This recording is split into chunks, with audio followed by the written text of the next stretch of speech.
আমি জানি না প্রেগনেন্ট আপুরা আমার ভিডিও দেখো কি না, তবে যারা যারা প্রেগনেন্ট আছো তাদের যদি কোনো সমস্যা হয় বা যদি কোনো প্রশ্ন থাকে তাহলে আমার কমেন্টসে তোমরা সেগুলো শেয়ার করতে পারো।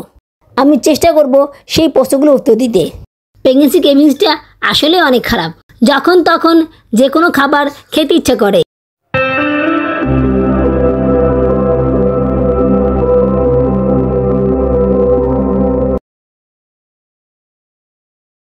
কিছু ডাটা কেটে রেখে দিয়েছিলাম। ডাটা শাকের সাথে এরকম চিকন চিকন ডাটা ছিল, তাই শুধু শাকগুলো নিয়ে ডাটাগুলোকে কেটে রেখে দিয়েছিলাম। এগুলো আজকে দুপুরে আলু দিয়ে রান্না করে নিব। আসসালামু আলাইকুম। আমার চ্যানেলে এবং পেজে তোমাদের সবাইকে স্বাগতম জানাচ্ছি। তোমরা সবাই কেমন আছো? আশা করি আল্লাহর রহমতে ভালোই আছো। আমিও ভালো আছি আলহামদুলিল্লাহ। দেশে এবং বিদেশ থেকে যারা আমার ভিডিওটি দেখতেছো তাদের সবাইকে জানাই আমার পক্ষ থেকে আন্তরিক অভিনন্দন ও ভালোবাসা। নতুন আরও একটি ব্লগ নিয়ে আবার তোমাদের সামনে হাজির হলাম। প্রেগনেন্সিতে প্রায় সময় এই কাজটা করা হয়। অনেক সময় সবজি কাটতে বা রান্না করতে ইচ্ছা করে না, তাই আগে থেকে কিছু সবজি কেটে ফ্রিজে রেখে দেই।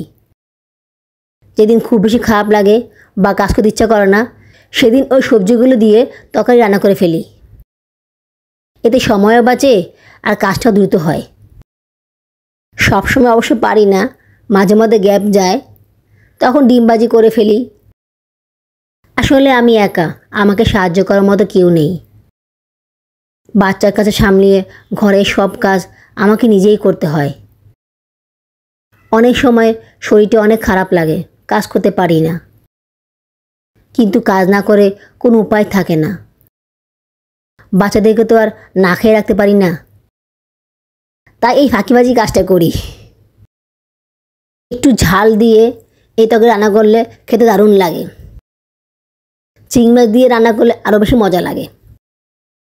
বাচ্চারা খুব পছন্দ করে আর আমার কাছেও খেতে অনেক মজা লাগে, কিন্তু বাবুরাবু পছন্দ করেন না, তাই উনি খেতে বসলে ওনার জন্য আলাদা করে ডিম ভাজি করে রাখতে হয়। তোমরা কি ভাবছো যে এই এক তরকারি দিয়ে আমার সারাদিন চলবে? না, ব্যাপারটা আসলে তা নয়।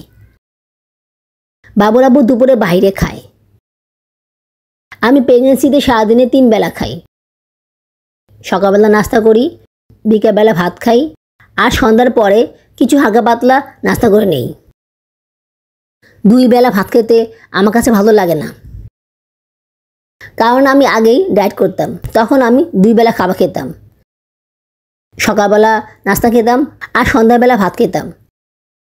এরপর আর কোনো খাবার খেতাম না, তাই অভ্যাস হয়ে গিয়েছে। তাছাড়া অল্প করে ভাত খাওয়া যায় না, দেখা যায় যে কম বেশি ভাত খাওয়া হয়েই যায়। এরপরে আবার ভাত খাওয়ার এনার্জি থাকে না, মাথা প্রচণ্ড ঘোরায়, তারপর আর ভারী কোনো খাবার খেতে পারি না। তখন স্ন্যাক্স আইটেম হালকা জাতীয় খাবারগুলো খেয়ে নিই। আপুরা, আমি এই চ্যানেলে নিয়মিত কাজ করার চেষ্টা করতেছি। তোমাদের কাছে যদি আমার ভিডিওটি এতটুকু ভালো লেগে থাকে তাহলে তোমরা আমার চ্যানেলটি সাবস্ক্রাইব করে আমার পাশে থেকো। সাবস্ক্রাইব করার পরে বেল আইকনে প্রেস করে দিও, তাহলে আমি প্রতিদিন যে ভিডিওগুলো আপলোড করব সেগুলো নোটিফিকেশন আকারে তোমাদের কাছে পৌঁছে যাবে। ফেসবুক পেজ থেকে যারা আমার ভিডিওটি দেখতেছো তারা ফলো করে আমার পাশে থেকো, লাইক, কমেন্ট আর শেয়ার করে দিও। তোমাদের একটা কমেন্ট আমাকে কাজ করার জন্য অনেক বেশি অনুপ্রাণিত করে। ডাটাগুলো সিদ্ধ হতে খুব বেশি সময় লাগবে না, তাই আলুগুলো আগে সিদ্ধ করে নিয়েছি। যখন আমার শরীরটা একটু ভালো থাকে তখন আমি কিছু সবজি কেটে রেখে দেওয়ার চেষ্টা করি, কিন্তু সাউদার কারণে অনেক সময় তা পারি না। ও মাঝে মধ্যে এত বেশি কান্না করে, এত বেশি জ্বালায় যে কি বলবো।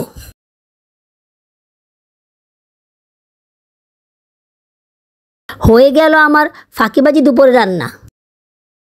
এগুলো দিয়েই এখন ভাতটা খেয়ে নিব, তারপরে একটু রেস্ট নিব। যদিও বাচ্চাদের জ্বালায় সেভাবে রেস্ট নেওয়া হয় না, তারপরে একটু শুয়ে থাকার চেষ্টা করব, না হলে শরীরটা আরও বেশি দুর্বল লাগে।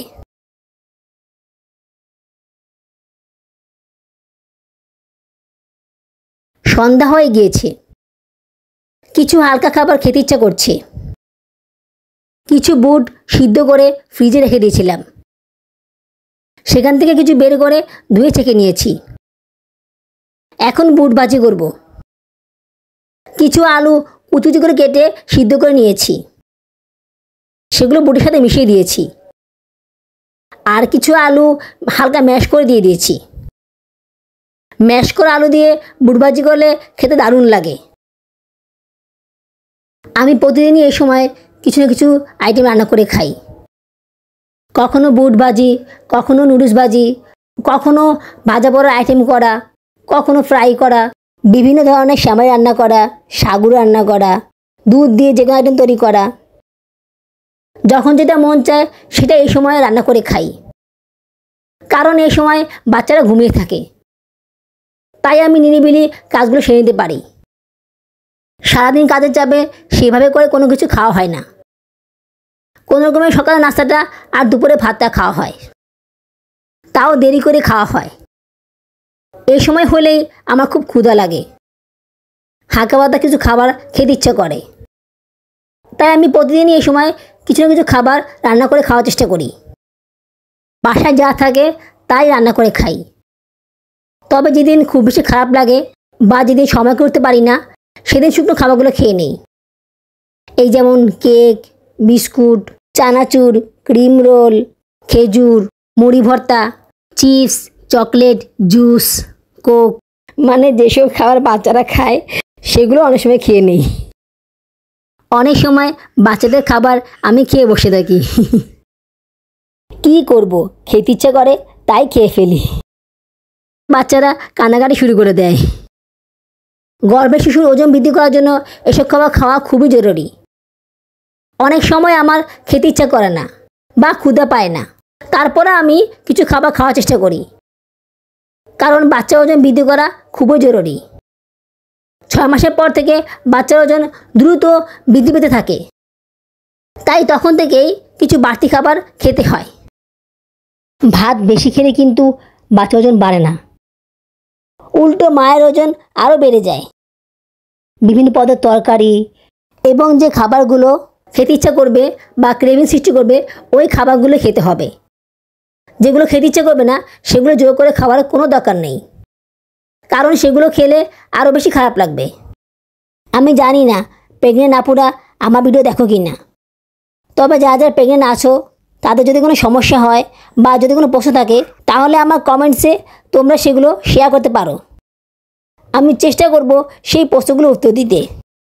হয়ে গেল আমার দারুণ মজার লোভনীয় বুট ভাজি।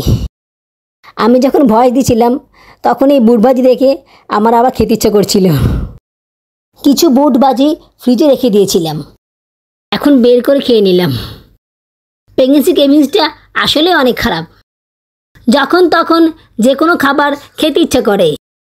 সাথে লেবু দিয়ে 1 কাপ লাল চা নিয়ে নিলাম। ইদানিং প্রতিদিনই লাল চাটা খাওয়া হচ্ছে। যখন খুব বেশি মাথা ঘুরায় তখন লাল চা বানিয়ে খেয়ে নেই, মাথা ঘুরানো অনেকখানি কমে যায়। তবে খুব বেশি খাবার খেতে পারি না, যাই খাই অল্প করে খাই। বেশি খাবার খেলে মাথা ঘুরানো আবার শুরু হয়ে যায়। এই প্রেগনেন্সিতে আমার একটাই সমস্যা, সেটা হলো মাথা ঘুরানো। সারাদিন মাথা ঘুরাবে আর প্রচুর ঘুম পাবে। অনেক বেশি অলসতা আর অবসাদ কাজ করবে, কোনো কাজই করতে ইচ্ছা করে না। এত বেশি বিরক্ত লাগে কাজ করতে যে কি বলবো। কিভাবে যে মনে জোর দিয়ে কাজ করি সেটা একমাত্র আল্লাহ তাআলাই ভালো বলতে পারবে। আজ এটুকুই।